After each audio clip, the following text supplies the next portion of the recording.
Bonjour, je suis ravie de vous retrouver aujourd'hui. Pour cette nouvelle vidéo, je vais essayer de répondre à plusieurs questions que j'ai reçues sur la cohérence.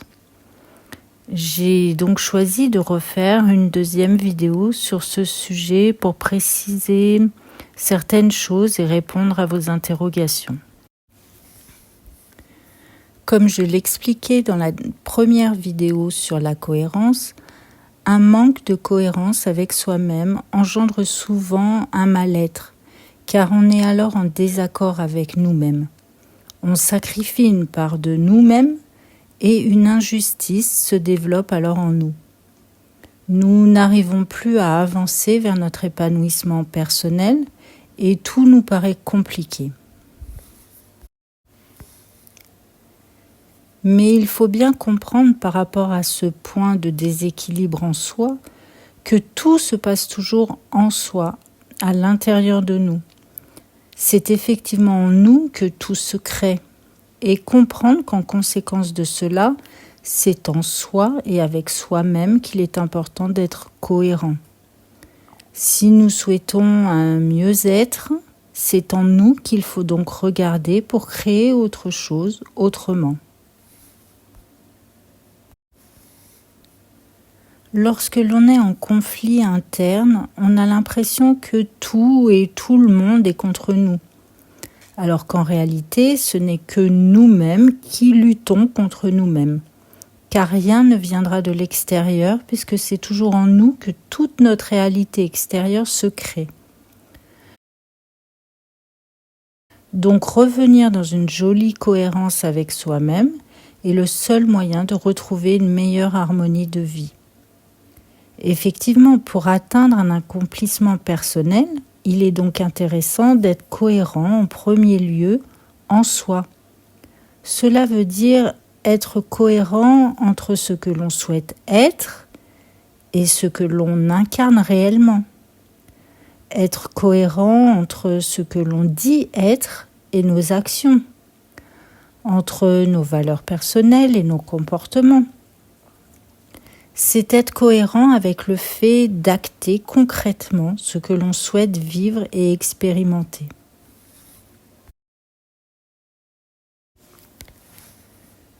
Vous êtes nombreux à vous demander comment devenir plus cohérent avec soi et par où commencer.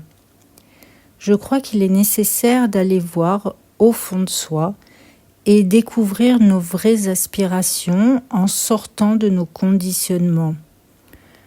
Nous devons apprendre à incarner nos valeurs personnelles dans nos actions et dans nos comportements.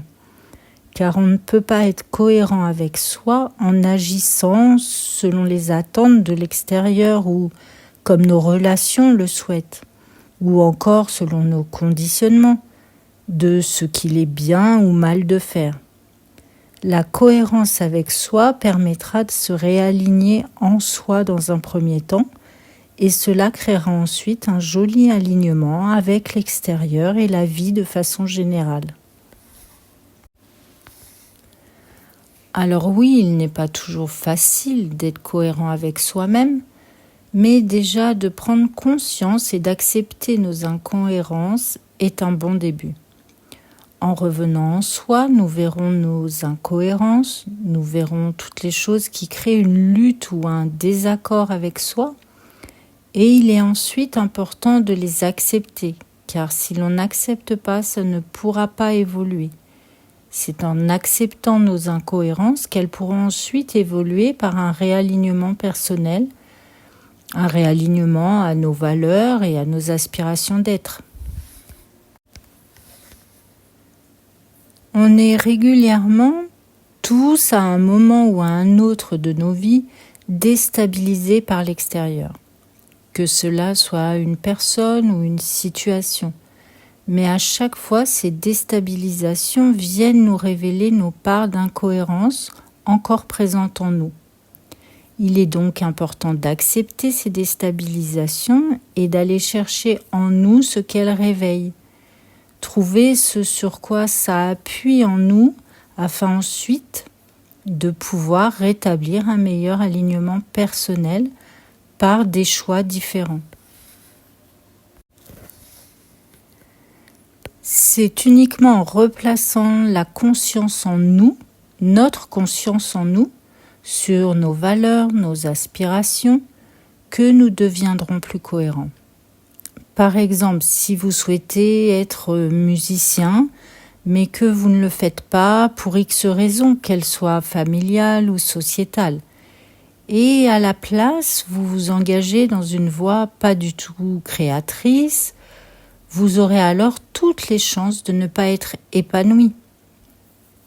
Nous devons faire ce pourquoi on est fait, ce qui nous rend vivants et pas ce qui fait bien dans nos familles ou dans notre société. Mais cela peut être aussi dans les petites choses de la vie, dans notre quotidien, dans nos habitudes de vie. Nous devons toujours nous poser la question de savoir si ce que l'on est en train de faire est aligné ou pas avec notre intérieur. N'oublions jamais que l'extérieur est le reflet de notre intérieur, que tout se crée en nous. C'est notre énergie personnelle qui créera notre réalité extérieure. Donc un joli alignement cohérent avec soi, avec nos valeurs, nous permettra d'obtenir un relationnel harmonieux et également des situations de vie plus alignées avec nos aspirations personnelles.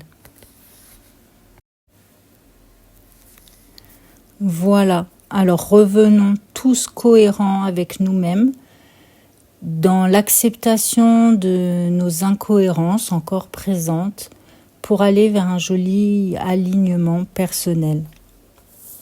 J'espère avoir répondu à vos questions et si vous avez d'autres questions sur ce sujet ou sur d'autres sujets, je serai ravie d'échanger avec vous. Je vous remercie tous pour votre écoute, ici ou sur le compte Instagram. Merci pour votre présence. Merci également pour tous vos partages et vos interactions. Merci à vous, je vous souhaite à tous une belle cohérence d'être. À bientôt pour une prochaine vidéo et surtout, prenez soin de vous.